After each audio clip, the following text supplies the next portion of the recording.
Okay, so nobody's getting the truth from the mainstream media, folks. It's well past time to open your eyes, your ears, and your mind. Do your own research because something isn't right here. And if you can't see that, you are not paying attention, folks. It's the opportunity to forge for ourselves and for future generations a new world order. A world where the rule of law, not the law of the jungle, governs the conduct of nations.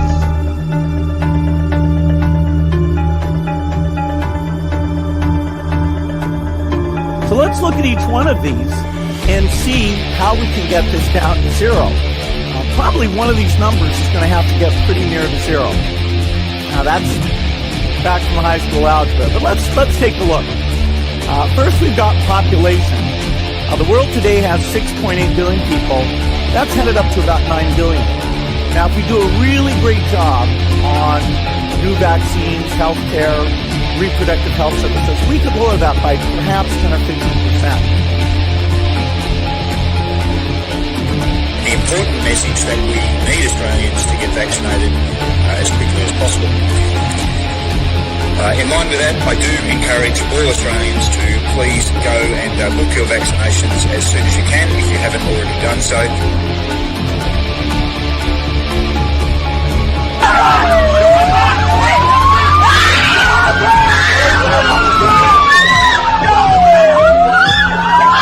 Emma, get away!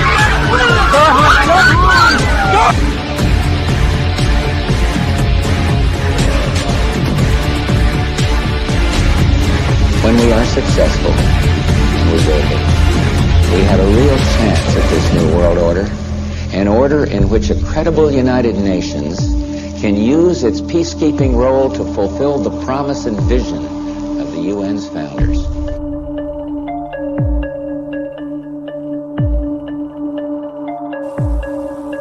Okay, we need to stand up against this tyranny, folks. Stop giving away your freedoms and liberties, because the more you give up, the more these people will take until you have absolutely nothing left. That's their agenda.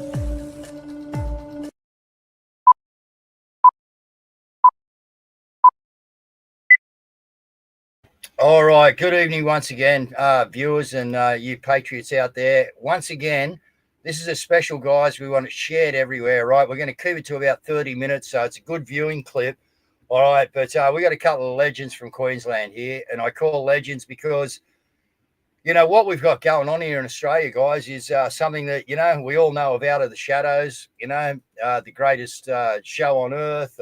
What's a few more? We've got The Phenomenon, The Lost Century, all these documentaries that have been made out there, right? What for? For the awakening, all right, to bring people to speed, okay? And during COVID, a lot of, or COVID we'll call it, a lot of people woke up, all right, to something ain't right here. And unfortunately, a lot of people, you know, through, you know, coercion is not a choice, but, you know, thinking that we're all, you know, or people were doing the right thing for their communities. Why? Because of the mockingbird media, right? And because of the governments that we have. So what we're trying to do here in Australia, and I am so privileged to be, you know, asked to actually let these documentaries out, and this one especially, right? Guys, it's exposure, all right? And now we've got people coming out like this great lady that we're about to put on, Ingy Doyle, and the producer of the documentary, we just call her Deb, and she's going to stay a little bit anonymous with no camera, guys. Why? Because she would like to continue to do this, okay, and put out these documentaries for us, okay? So this is absolutely brilliant, okay? And this is the message that they know that we're cookers, guys, you and me, but they know that Ingy's not a cooker. Indy was one of them, okay? And she's now telling her story, and these stories are very, very powerful, okay? It's like, I can talk to my son and nothing will go through to his head. Someone else will talk to my son on the same topic and he'll go, yeah, okay, I got the message. We're the same, guys. We're having trouble getting the word out because people think we're a little bit cuckoo. All right, but here we've got people who were caught up in this schmozzle, all right, telling their story, and their story is very heartbreaking, all right, and it's going to mean something to the people out there that are actually looking for the reason that things just aren't working out in life. Things aren't right, you know, so... yeah, without further ado, let's bring in Ingy Doyle and let's bring in Lee. Deb, sorry. Oh, God, man, too many things in my diary. Deb Lee. And how are you, ladies? It's great to have you on the show. And again, thank you for the privilege of, being able to put this out there and be involved in, getting your story out, Ingy. So, firstly, I think we might go to the producer of this documentary. And Deb, what would you like to say to the Australian people? And why did you put this thing together? What went on here up in the Golden State of Queensland? Yeah, thanks, Dave, and thanks for having us on your show. Really appreciate it. Look, for me, and I don't need to go into too much history because I think your audience is very well informed about what's been going on for the last 4 years. But from the outset, I was very suspicious because I'm just a very, logical, critical thinker, and things just from the beginning did not add up for me. And I won't go into all the reasons why they didn't add up because, again, it's probably the same for most of your audience. But it got to a point after a couple of years where there was just so much evidence out there that these shots were so dangerous and really causing significant harm to everyone. And I think, like a lot of people, I was just waiting for someone in a position of power to step up and stop them and do something. And I could see that just not only was that not happening, but they almost seemed to be doing the opposite to try to cover it up and just pretend it wasn't going on. So, I did a lot of research. I've done literally thousands of hours of research over the last few years. And of course, I was seeing more and more people around me that I knew and that I'd met, not just, people online, but people in my community and in work environments, friends, relatives that were literally severely injured, sick, dying. And I thought, it's great that all the alternate media was fighting hard to get the truth out there. But I felt as though we'd reached a point where, to some degree, we were preaching to the converted. And I think what I felt was that people don't fully understand that the people that we're trying to, sort of reach is not just those in power. It's those people around us who are still asleep. And if we don't reach those people, it's a little bit like Stockholm Syndrome. They're almost supporting the people in power, saying, oh, no, they did the best they could and they couldn't have known this, and it wasn't their fault sort of thing. Well, actually, no, they should have, because all they had to do was follow the laws and regulations and international treaties that we already have in place, and none of this would have happened. So I just felt as though the best way to reach those people that really don't know what's been going on was to tell real stories of real victims who are injured. And I was, fortunate enough to meet Ingy and hear of her very sad story.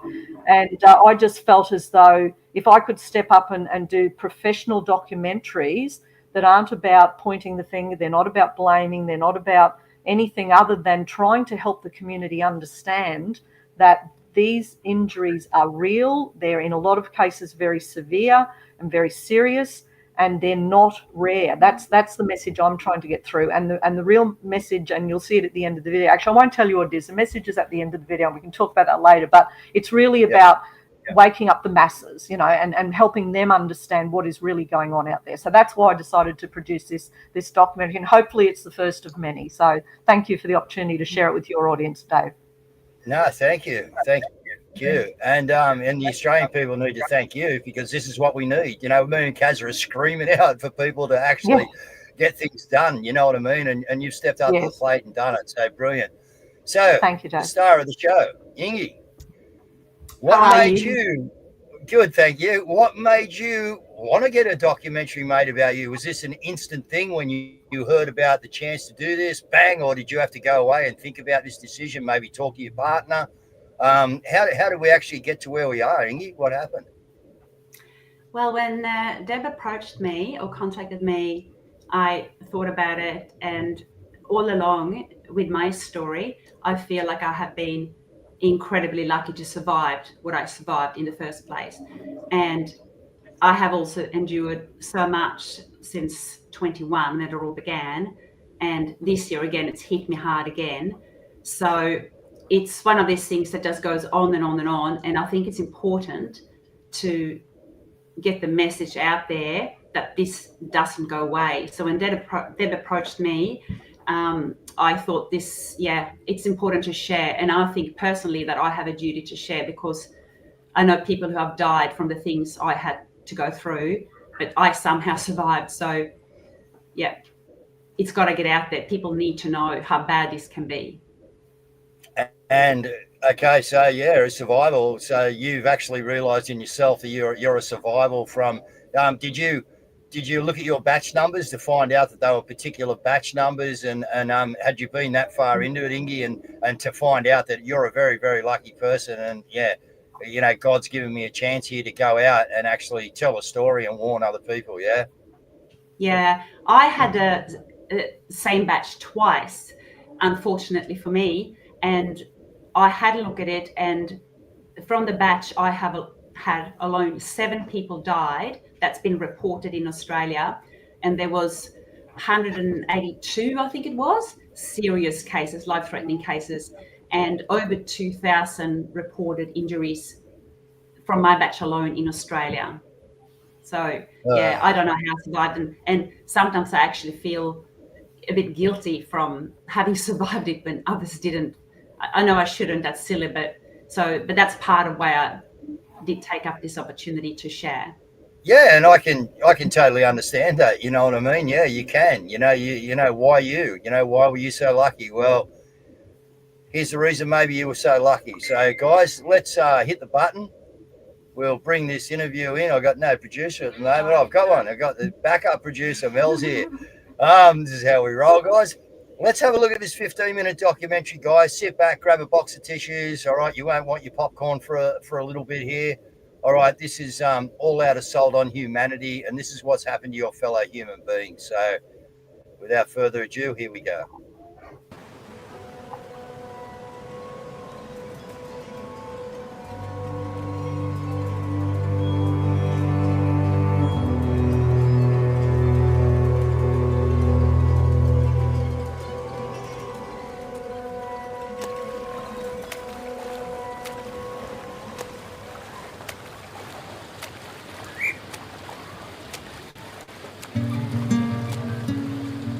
My name is Ingy, and I do personal training, and I'm also teach a lot of aqua classes. That's what I love doing, and I've been doing it for quite a few years.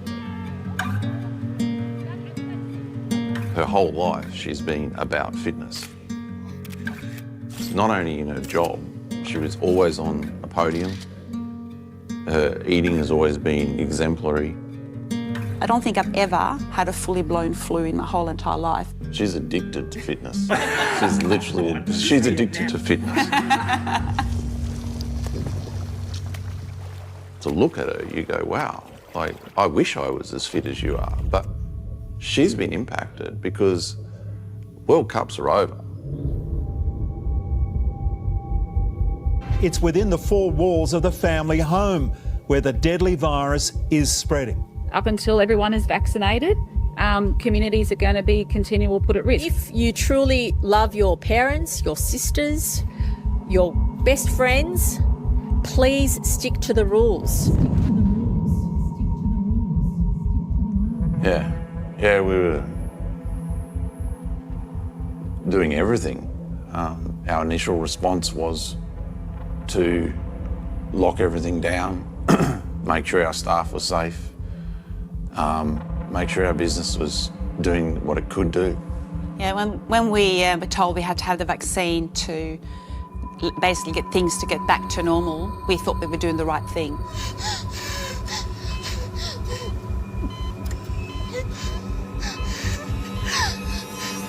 Authorised by the Australian Government, Canberra. The first day after my second vaccine, I ended up with a massive swelling under my armpit, like huge, and it was hanging down. So I went to the GP to get it looked at. The GP said to me, the first thing she said, oh, I've never seen this before. But over the next week, I started to feel a bit sluggish. I couldn't push myself. It was just weird. Something was starting to feel quite wrong.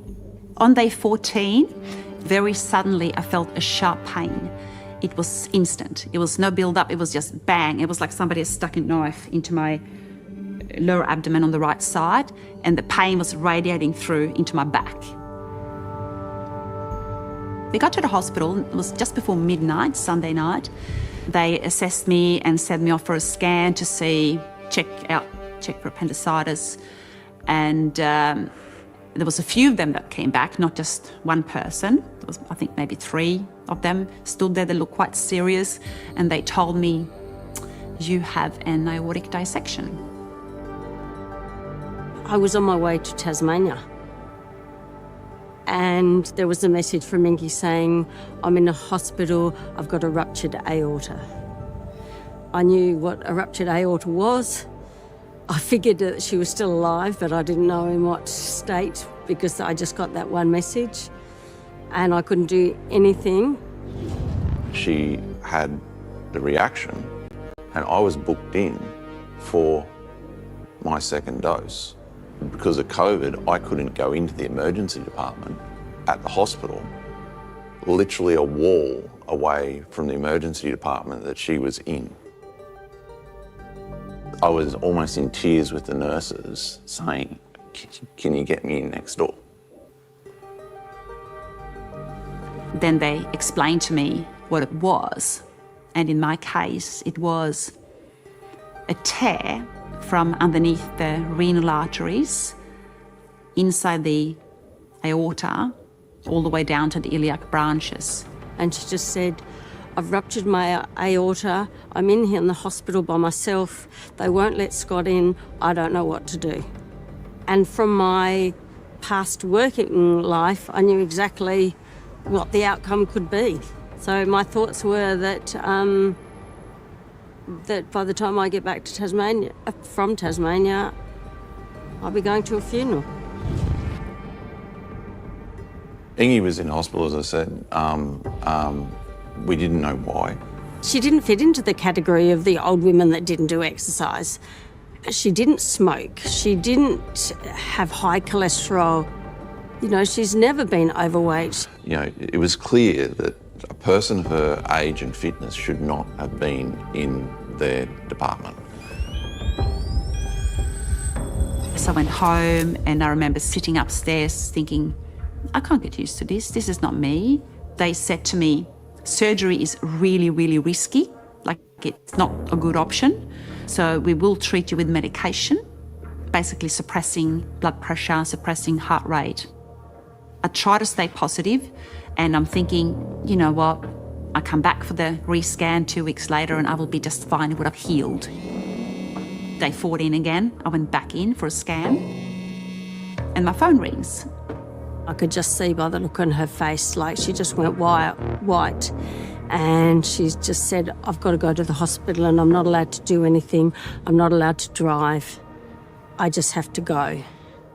And they then told me that the dissection had spread, or basically hematoma had developed above the top of the dissection, and it was closing in on my renal arteries. We were just driving down the road. In fact, we were coming down that road along here, grabbed my hand and she said, stop, you need to pull over. She just said to me, my children are still so young. She said, and my daughter, she's still really young.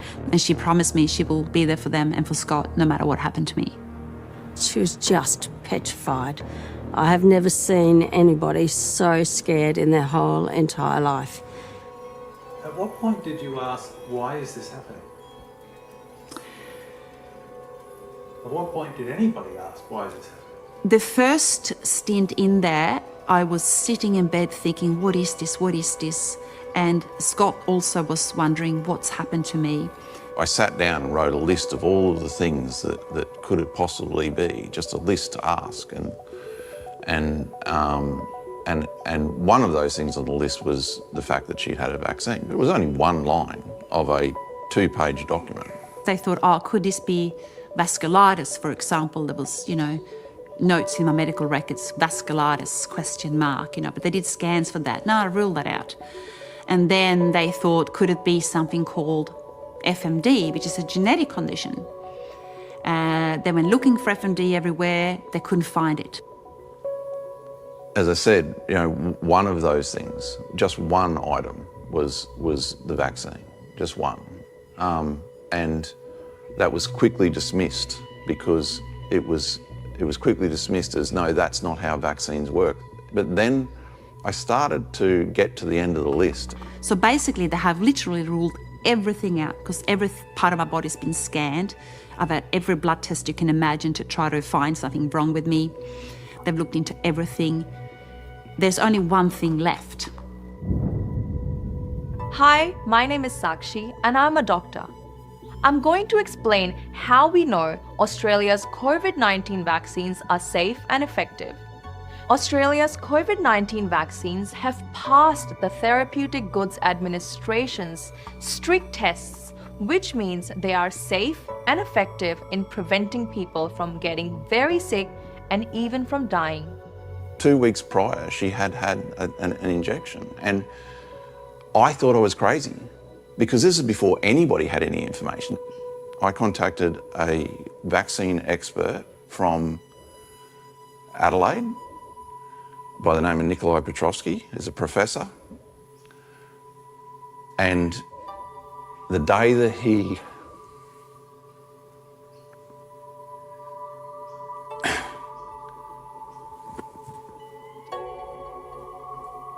sorry. That's right. Take your time. The next day he got back to me and he explained the physical process that had occurred inside her. The damage to the endothelial being caused by the expression of the spike protein from the vaccine. That he was the first in the world to model the COVID virus. The first in the world. This is his area of expertise. It just, the weight lifted off my shoulders. I was not insane. I was not looking for something. I was not crazy. This was real.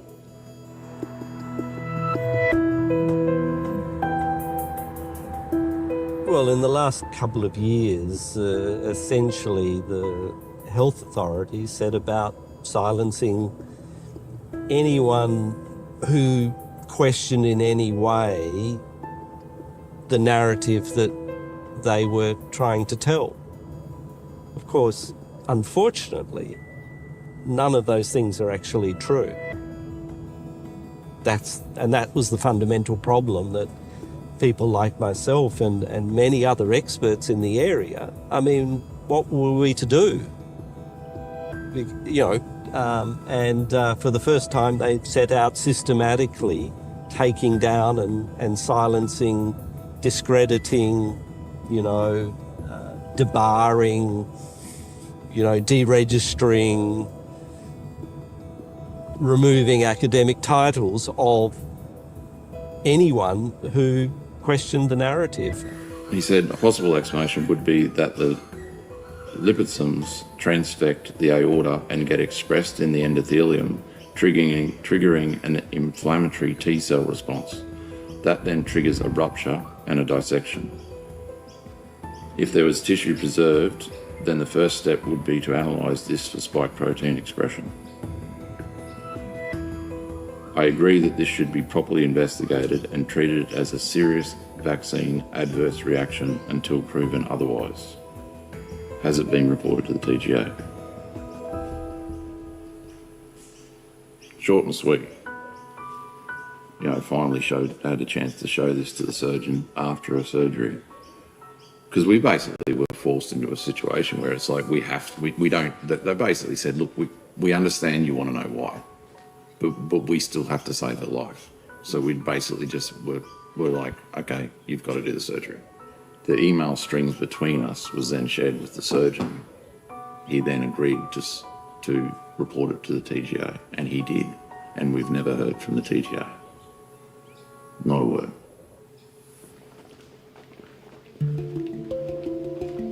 So as a doctor, we have a responsibility to recognise that if people say they've been harmed by something, to take that seriously, very seriously. And when authorities are saying, no, this is 100% safe and effective and there is no way that anyone has been harmed, and that is public health gone wrong. That is public health that needs to be shut down. And so absolutely people like myself are under a moral obligation when public health goes mad and actually does the opposite of their name and actually starts harming public health? Of course, someone has to speak out. I mean, that's your duty.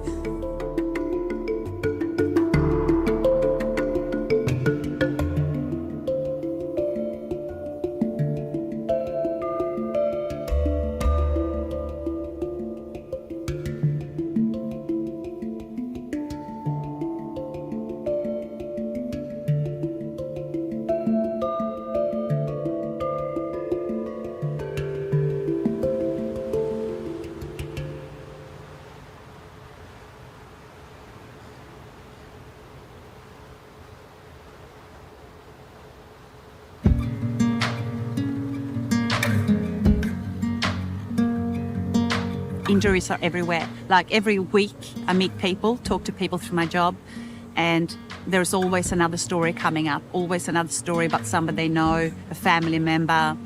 And I'm surprised that so many people still have their head in the sand and don't. Maybe they want to know, because if they do know, they have to react and do something about it. I can't imagine what people go through who has not had the support I've had. I just don't know how they could do it. Where would they be? I do not know. As Australians, we are supposed to be down to earth, friendly. That's one of the things I noticed when I came here. You walk around on the streets, people acknowledge you, they say good morning, whatever. And that's the nature of Australians, which means you like to reach out to each other and help. And kind of check on people, even if you don't know them, you have a natural instinct to do so. So I think we all need to open our hearts and look out for each other, because if you don't have the support and you're going through this, you won't survive.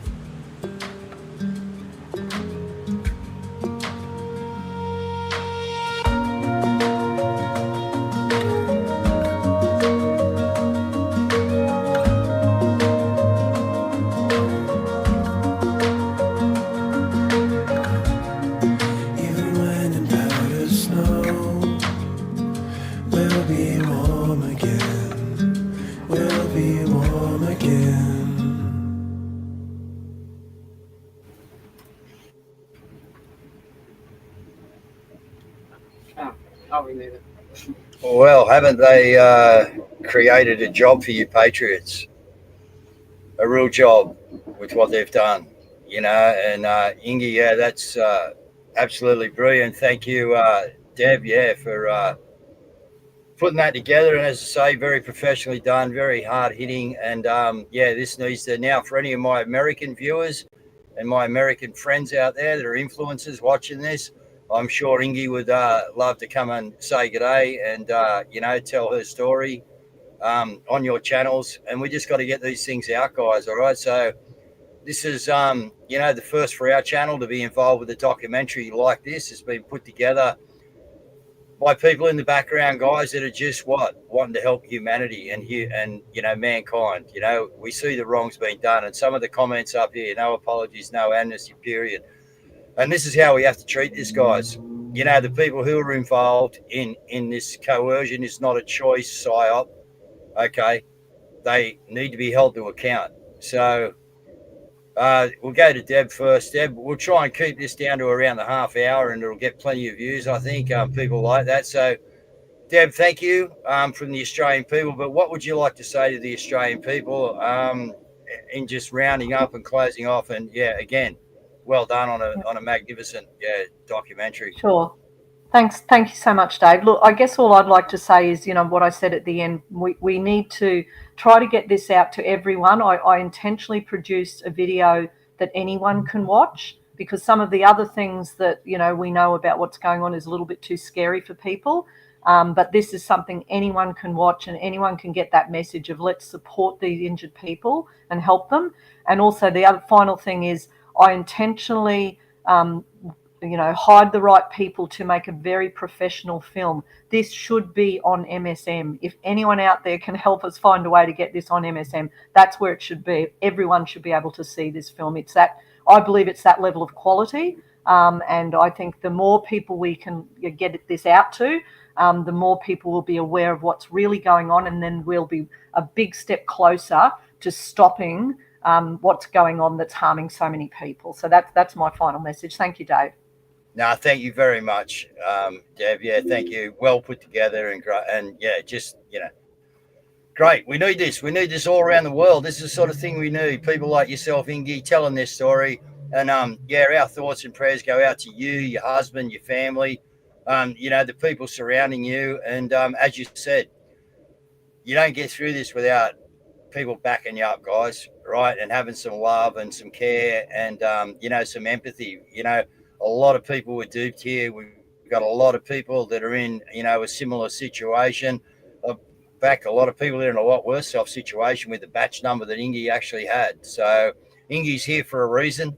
That reason, I do believe, is to share the word. And I think you're going to find out that you're going to be a little bit of a superstar out there, Ingy. So, not in the sense of being a superstar, but in the sense of getting this documentary out everywhere. We'll pick up a couple of people. I'll push it over to a few people in America. And we just need to get this stuff out there. This is the stuff that people will watch and it will have an impact on them. So your closing statements for the Australian people and the people around the world. We've got a few on Twitter here. So obviously we got a bit of the world watching on X. So yeah, Ingy, take it away. The main thing I would like to get out there is that if you know somebody that's injured, they're not injured and then, 3-4 weeks later, they are better. They might look better. They might have done some things to detox and get some help, but it doesn't go away. It never goes away. If you have any of the heart conditions that comes from this or vascular, like in my case, and heart, I'm full of lung clots as well. I've got a lung clot and I've got clotting in my body elsewhere, blood flow issues. My kidneys are damaged forever. I might look okay. I get back to exercise, but I have these issues forever. I'm never going to heal. It's not something that you get over and get better from. So the important thing is that if you do know somebody that's injured, try to understand them. You might get, fed up with listening to them whinging about their, chest tightness or their weird headaches or spasms or whatever they may suffer from. The list is endless what can happen to you. And we need to remember to support these people, not just now, not just for the first year, not just till they maybe stop talking about it, but ongoing, because there is so much damage that will just simply never go away. Please share, please spread his word. And thank you so much, Dave and Deb, for giving the opportunity to have this made, and Dave for sharing this with so many. Thank you. I really appreciate it. No, look, thank you. I think your 4-minute flyer, I don't know, I haven't looked in a couple of days, but it was 64,000 or something a few days ago. So we've certainly got it off and running out there. And again, people, I just like to say to you, this is now your job. All right, we've supplied it, we've put it out there, and I know that plenty of you are sharing it already, and all your groups doing all the right things. But yeah, for anyone else watching this, your job is to share the information. Right, this documentary will hit home with a lot of people who you maybe couldn't send something like the greatest show on earth to. Okay, so yes, exactly. Utilize what we've got, guys, right, and get it out there. So again, thank you to Deb. Thank you for Ingy for having the courage to step out. And as we say, we wish you and your family all the best, Ingy. And there's a lot of other people out there that are going to need help, guys. But this is where we want to be going, isn't it? We want to be going out to help these people. It wasn't their fault. Okay, we have a monstrous government and overreach in the world. It is trying to take over and control us, and the only way we will fight back is by exposing them as we are. So I thank you two ladies very, very much. Good night, Australia. Good night or good morning to the world, wherever you may be watching. And as I say, please contact me or the studio. Or just grab it, download it, guys, and bang it out again. I don't care. Right, we don't want any credits for it. It'll be on our website. The credit goes to Deb and Ingy. Okay, so let's just get it out there. Download it. Do whatever you want with it. Get it out there. Share it around. Thanks, guys. Good night. Good night, guys.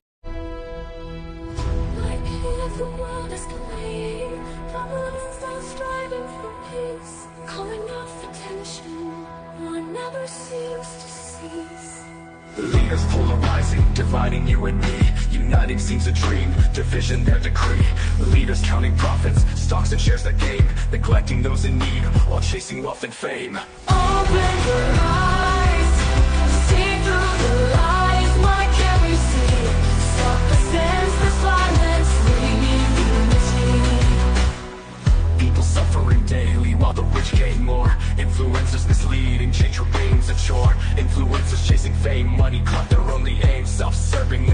press, leaving truth and moral stress. Agitators in disguise, silencing those who speak.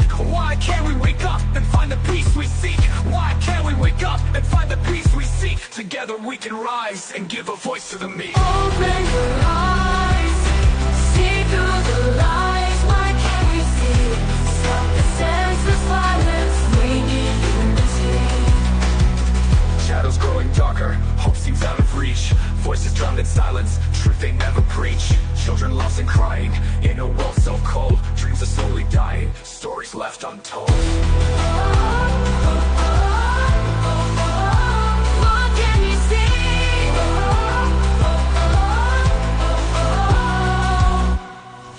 Open your eyes, see through the lies. Why can't we see?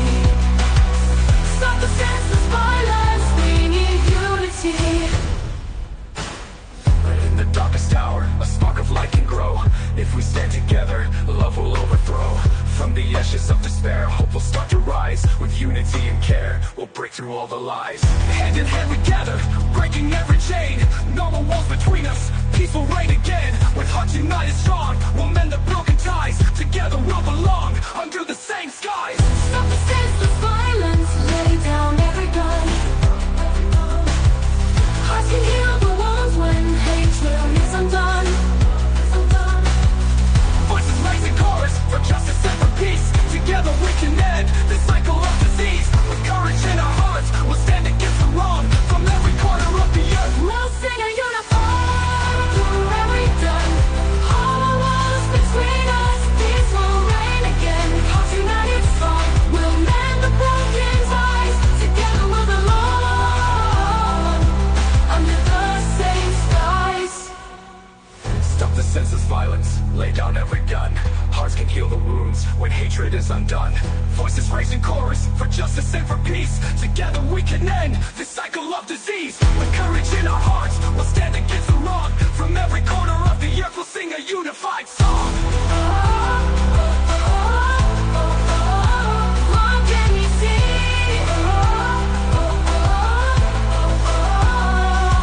To the guardians of our safety, with honor they must stand. Shielding all the people with justice in their hand. Through the darkest nights and the fiercest storms, they hold the line of right in every shape and form. With courage and with grace they face the unknown, protecting every place, making peace